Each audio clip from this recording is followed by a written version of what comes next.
hotel stood tall in the middle of the city, glowing softly as evening lights reflected off its glass walls. Inside, everything looked calm and perfect, the kind of place where people spoke in low voices and money quietly shaped every detail. Guests moved across the marble floor with confidence, dressed for expensive dinners and important conversations. Among them worked a young server, dressed simply, hair neatly tied back, expression calm and focused. She moved from table to table without drawing attention, doing her job with care, as if she had done it many times before. That evening was important. The hotel's top restaurant had been reserved for a special celebration. The CEO of the hotel group was arriving with his fiancée. Staff had been warned hours earlier. Everything had to be flawless. Plates were checked, menus polished, glasses aligned perfectly. Managers walked back and forth, reminding everyone to smile, to stay alert, to avoid mistakes. The server was assigned to their table by chance, or so it seemed. She accepted the task quietly, nodding without excitement or fear. To anyone watching, she looked like just another employee trying to finish her shift. No one knew she had chosen to work that night on purpose. When the couple arrived, the room seemed to pause for a second. The CEO walked with ease, used to attention, his posture confident but relaxed. People recognized him instantly. Whispers followed him as he passed. Beside him walked his fiancée, dressed in designer clothing, her movements sharp and deliberate. She scanned the room as if judging it, her eyes landing on staff, guests, even the furniture, as though everything was being measured against her standards. They were seated at a table near the window, overlooking the city lights. The server approached with menus, her voice polite and steady. She greeted them warmly, offering water and explaining the specials of the evening. The CEO barely glanced up, distracted by messages on his phone. The fiancée, however, looked directly at the server, her gaze slow and critical. Before the server finished speaking, the fiancée interrupted. Her tone was sharp, impatient. She asked simple questions but spoke as if the answers should already be obvious. The server answered calmly, never losing her polite smile. She took their drink order and stepped away. From the start, the mood at the table felt unbalanced. The CEO talked about work, investments, future plans. The fiancée nodded but seemed more focused on being seen than listening. When the server returned with drinks, the fiancée sighed loudly, pointing out that the glass was placed slightly too close to her hand. It was a small thing, but the comment carried weight. Nearby guests noticed. The server apologized softly and adjusted the glass. She did not argue. She did not explain. She simply nodded and moved on. As the evening continued, the comments grew colder. The fiancée complained about the temperature of the water, the speed of service, the tone of the server's voice. Each remark was wrapped in a smile, but the meaning was clear.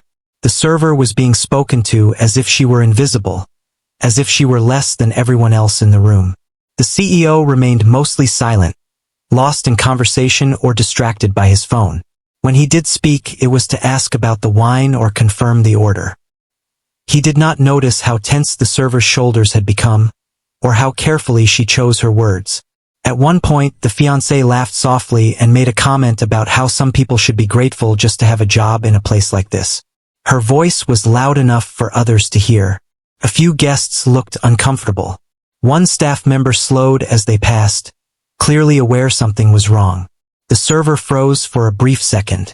Not long enough for anyone to call it obvious, but long enough to feel heavy. Then she nodded again, saying nothing, and walked away to the kitchen. Inside the kitchen, noise filled the air. Dishes clattered. Orders were called out. No one noticed the server standing still for a moment, taking a slow breath. Her face showed no anger, no tears, just quiet control. She picked up the plates and returned to the dining room as if nothing had happened. When she placed the food on the table, the fiancé inspected every detail. She questioned the portion size, the presentation, even the choice of garnish. Each time, the server responded respectfully. She explained calmly. She offered solutions. She never once raised her voice. The CEO finally looked up when his fiancée snapped her fingers to get the server's attention. There was a brief moment of silence. The snapping sound echoed louder than it should have. The server turned, her expression unchanged, and asked how she could help. The CEO shifted in his seat, clearly uncomfortable, but he said nothing. He smiled awkwardly and returned to his plate. To him, this was an inconvenience, not a warning. Around them, the restaurant continued its quiet rhythm. Soft music played, glasses clinked, conversations flowed. But at that table, something deeper was unfolding. It was not just about food or service. It was about power, respect, and the way people treated others when they believed no consequences existed. The server cleared plates and refilled glasses with steady hands. No one would have guessed that her presence there was intentional, that she had walked those halls since childhood, that she knew the hotel not as a workplace, but as a legacy. As dessert was served, the fiancée leaned back in her chair, satisfied with her performance. She spoke about the future, about how the hotel would change once she officially became part of it. She spoke as if ownership was already hers, as if everyone else was simply passing through. The server listened without reacting. She thanked them for dining and wished them a pleasant evening. Her words were professional, her tone respectful. Then she stepped away, blending back into the crowd. The CEO signed the bill without checking it, distracted again. He stood, adjusted his jacket, and prepared to leave. The fiancée glanced once more around the room, her eyes briefly landing on the server as if she had already forgotten her. What she did not know was that this night was far from over, that the person she had humiliated was not powerless, that every word spoken had been seen, heard, and remembered. As the couple left the restaurant, the server remained behind, watching them disappear into the elevator. Her expression remained calm, but her eyes held something deeper. Not anger, not pride, just quiet certainty. The first part of the evening had ended. The truth had not yet arrived, but it was close. The next evening arrived with the same quiet elegance, but something felt different beneath the calm surface. The hotel was busy again, filled with guests who carried their own stories and expectations through the doors. Staff members moved quickly, yet there was a noticeable tension, as if the building itself remembered what had happened the night before. The server arrived early. She changed into her uniform, tied her hair back, and checked her reflection briefly. Her face showed no sign of stress. She greeted her coworkers kindly, asking about their day, helping where she could. To them, she was just another team member, reliable and calm. None of them knew the full truth, and she preferred it that way. Word had spread quietly among staff that the CEO might return that night. Nothing official, just whispers passed between shifts. Managers reminded everyone to stay professional, to be careful, to avoid mistakes. The server listened without comment, her hands busy arranging cutlery. When the couple arrived again, the atmosphere shifted instantly. Conversations softened. Heads turned. The CEO walked with the same confidence as before, but this time his attention was more alert. His fiancée looked even more polished than the night before, her smile tight, her eyes sharp. They were seated at a different table, closer to the center of the restaurant. The server noticed the change but said nothing. When she was assigned to their section again, a manager hesitated, then nodded as if making a difficult choice. The server accepted calmly. As she approached the table, the fiancée recognized her immediately. Her lips curved into a small smile that did not reach her eyes. The server greeted them politely, her voice steady, offering menus even though they had already been there the night before. The fiancée made a remark about consistency, about how servers should remember returning guests. It was said lightly, but the message was clear. The server apologized once more and asked for their order. This time, the comments were not rushed. They were deliberate. The fiancée corrected the server's pronunciation, questioned her knowledge of the menu, and laughed softly when she hesitated for half a second. Each moment was designed to place her lower, to remind her of her position. The CEO watched more closely now. He noticed the way the server kept her hands folded when she listened, the way she waited for permission to speak. He noticed the way other guests glanced over, uncomfortable. Still, he said little, offering only quiet comments meant to smooth things over. The server moved between tables, doing her job with care. When she returned to theirs, the fiancé complained about the chair placement, then about the lighting, then about the noise level. None of these things could be changed easily. The server offered solutions anyway. At one point, the fiancé leaned forward and asked the server where she was from, her tone curious but sharp. The server answered briefly. The fiancé nodded, then said something about how hard it must be to work so many hours for people who would never notice her. The words hung in the air. A nearby guest lowered their fork. Another shifted in their seat.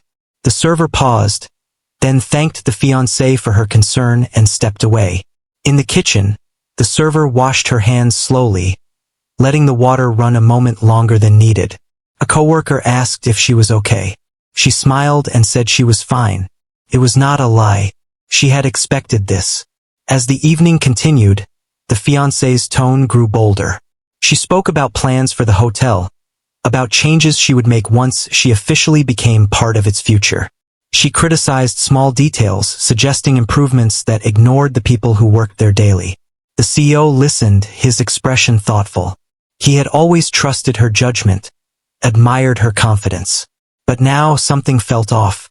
He noticed how she spoke about staff as if they were objects, not people. He noticed how she never once thanked the server. When the server returned with dessert menus, the fiancé waved them away and asked for something not listed. The server explained calmly that it was unavailable.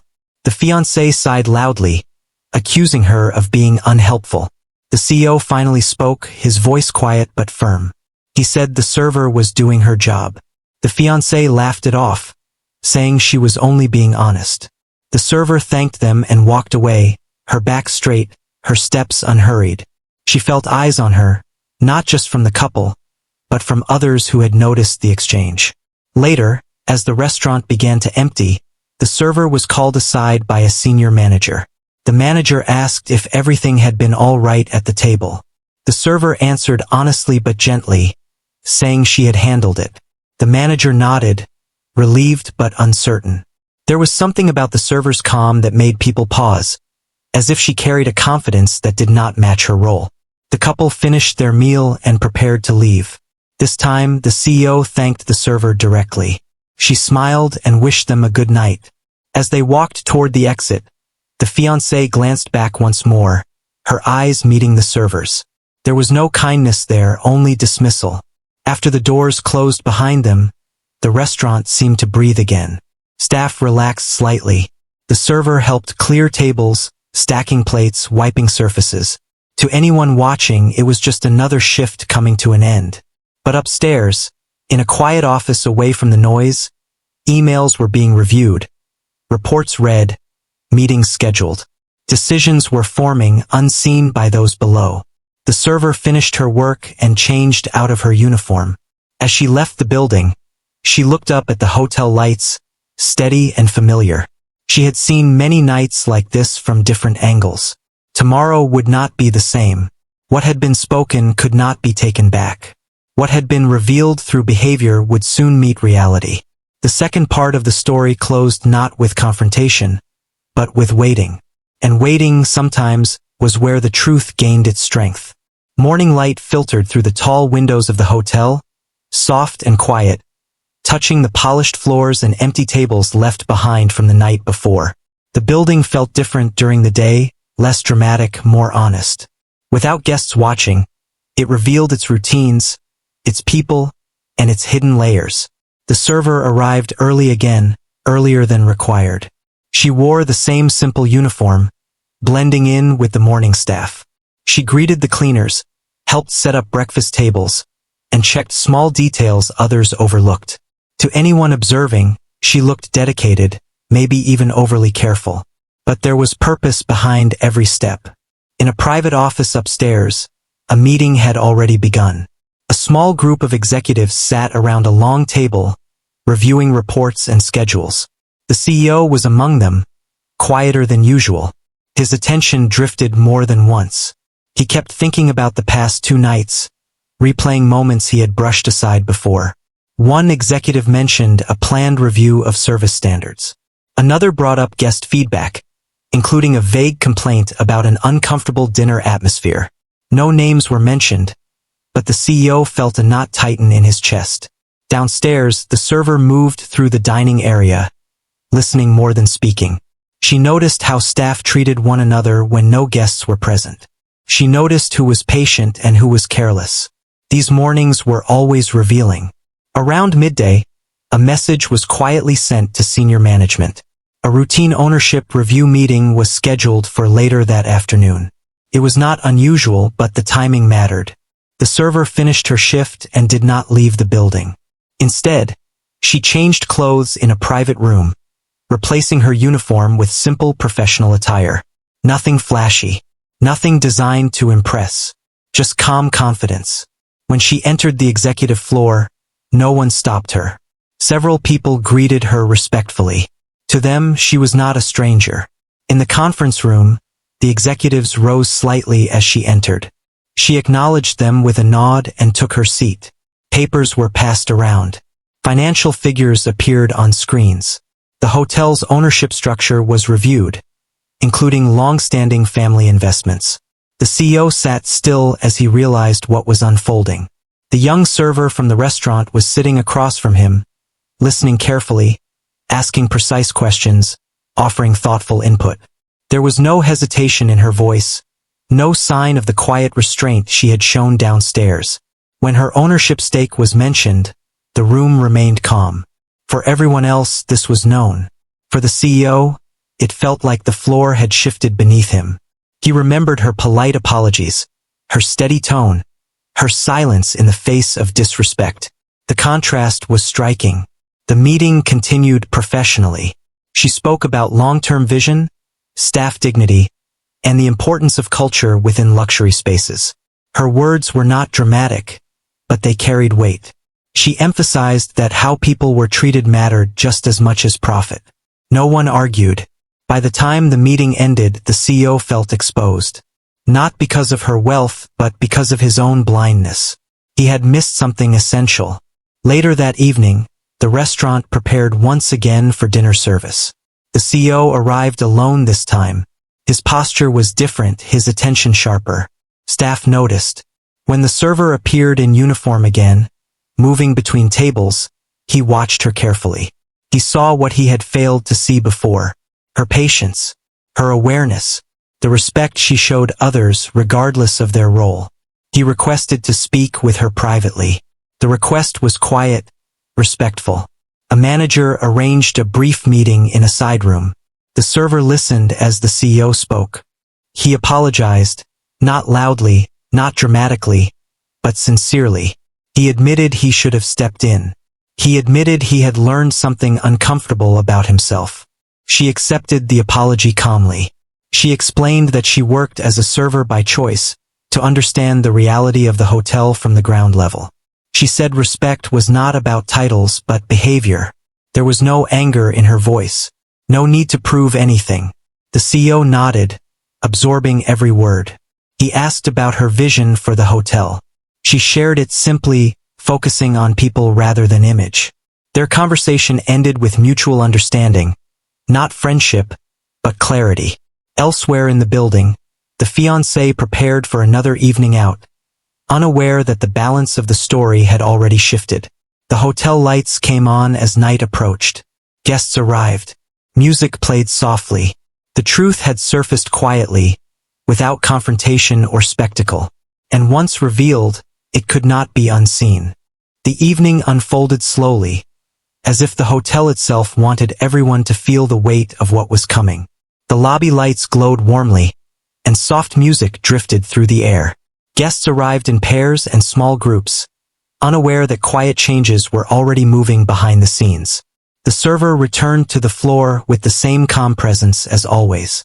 She greeted coworkers, checked her section, and moved with purpose. Nothing about her behavior suggested importance beyond her role, yet there was a subtle shift in how others looked at her. A few managers nodded with extra respect. A few staff members noticed and wondered, but no one asked questions. The CEO walked the floor before dinner service began. This was unusual. He stopped to thank staff, asked brief questions, and listened closely to answers. His attention lingered on moments he had ignored before. He noticed who felt rushed, who felt confident, and who looked tired. When the restaurant filled, conversation and laughter returned. Plates moved from kitchen to table. The rhythm of service settled in. The fiancée arrived later than usual. She entered with confidence, dressed elegantly, her posture sharp.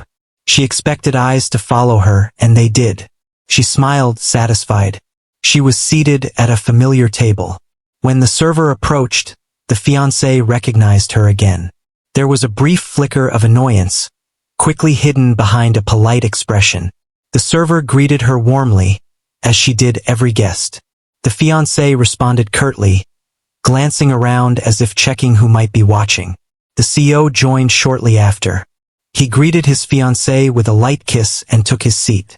There was a quiet distance between them, subtle but real. Dinner began without issue. Orders were taken. Drinks were served. The fiancée seemed careful with her words this time, choosing politeness over sharpness. Felt practiced. But restraint did not last long. When a minor delay occurred with an appetizer, the fiancée sighed loudly. She questioned the server's competence, though her tone remained controlled. The server apologized and explained calmly. The CEO looked up immediately. He addressed the issue directly, thanking the server and assuring her there was no problem. His voice was steady, clear, and final. The fiancée paused, surprised. She laughed softly, brushing it off, but her eyes searched his face. As the meal continued, she tested the boundary again, making a small comment about standards and expectations. This time, the CEO responded firmly, reminding her that respect was not optional. The table grew quiet. Nearby guests noticed the tension. Conversations softened. The moment passed, but it left a mark.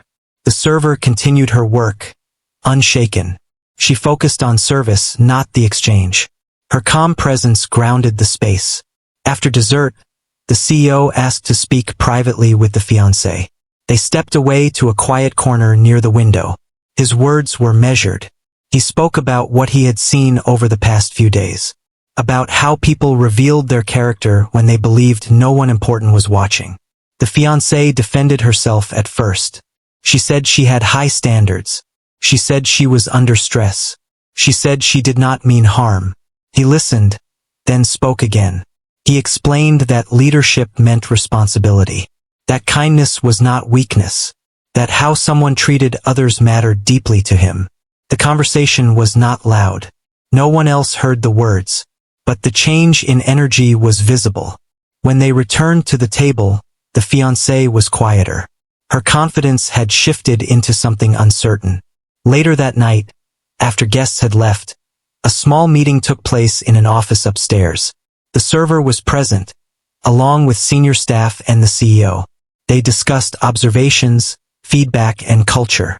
The server spoke about dignity, about how small moments defined a workplace. She spoke without accusation, without emotion clouding her words. Her calm honesty carried weight. Decisions were made quietly, not punishments but boundaries. Expectations were clarified. The CEO left the meeting thoughtful, aware that change had begun not with authority, but awareness. Downstairs, the restaurant lights dimmed as cleaning began. The server helped close her section, stacking chairs and wiping tables. She did not seek acknowledgement. She did not need it. Outside, the city moved on, unaware of the quiet turning point inside the hotel. The evening ended without drama, without applause. But nothing was the same anymore. The truth had settled in. And once settled, it would guide what came next. The final evening came quietly, without announcements or special reservations. The hotel looked the same from the outside, lights glowing against the dark sky, doors opening and closing as guests arrived. Inside, the staff moved with steady confidence, guided by routines that felt familiar and safe. The server arrived for her shift as usual. She changed into her uniform, greeted her coworkers, and checked her section. There was a sense of calm around her, the kind that comes from knowing where you stand. She did not expect anything dramatic. She never had. The CEO was already in the building. He had spent the day reviewing reports, walking through departments, listening more than speaking. He noticed changes already taking shape. Staff seemed more open. Managers spoke with less tension. Small adjustments had begun to improve the atmosphere. When dinner service started, the restaurant filled steadily. Conversations blended with soft music. Plates moved smoothly from kitchen to table. The fiancée arrived later than usual. Her entrance was quieter this time. She still dressed well, still carried herself with confidence, but something had softened. Her eyes moved differently, less demanding, more aware. She was seated alone at first. When the server approached, there was a brief pause. The fiancée looked up and nodded politely. The server greeted her warmly, as she always did. There was no edge in her voice, no reminder of the past. Just professionalism. The fiancée ordered simply. When the server returned with water, she thanked her. The words sounded unfamiliar, as if they were being tested. Later, the CEO joined the table. He greeted both women with respect. The three shared a brief, quiet exchange, nothing more. The meal passed without tension. No complaints. No sharp remarks. Just normal service. At one point, the fiancée asked the server how long she had worked there. The question was asked gently, without judgment. The server answered briefly, keeping the focus on her role. The fiancée nodded, thoughtful. She did not ask more. After dessert, the CEO stood and excused himself to handle a call. The fiancée remained seated, watching the server clear plates. She spoke softly, choosing her words carefully. She acknowledged her behavior over the past nights. She did not excuse it. She simply said she had been wrong. The server listened without interruption. When the fiancée finished, the server thanked her for saying so. Her response was calm and honest. She said respect mattered more than apologies. The moment passed naturally, without emotion spilling over. Later that night, the restaurant closed. Staff cleaned tables and stacked chairs. The server finished her tasks and prepared to leave. Before she did, the CEO asked to speak with her one last time. They stood near the window, city lights reflecting across the glass. He told her the engagement was over. Not because of one incident, but because he had seen a pattern he could no longer ignore. He said leadership began at home, and he needed to choose values over comfort. The server did not react strongly. She did not celebrate or judge. She simply listened. He thanked her, not for revealing her ownership, but for revealing truth without force. He said the hotel would move forward differently. She nodded, satisfied that the lesson had landed. Weeks passed. The hotel continued to operate smoothly. New training focused on dignity and respect was introduced. Managers modeled behavior more carefully. Staff felt seen. The server still worked shifts from time to time by choice. She spoke with employees, listened to concerns, and shared insights quietly. Most guests never knew who she was beyond her role. The CEO led with greater awareness. His decisions reflected not just numbers but people. As for the fiancée, she moved on privately. There were no headlines, no public explanations. Just growth that would take time. One evening, as the server finished a shift and stepped outside, she paused to look back at the building. The hotel stood steady, a place shaped by many hands. She had never needed to prove her worth. She had only needed to remain herself. And sometimes that was enough to change everything.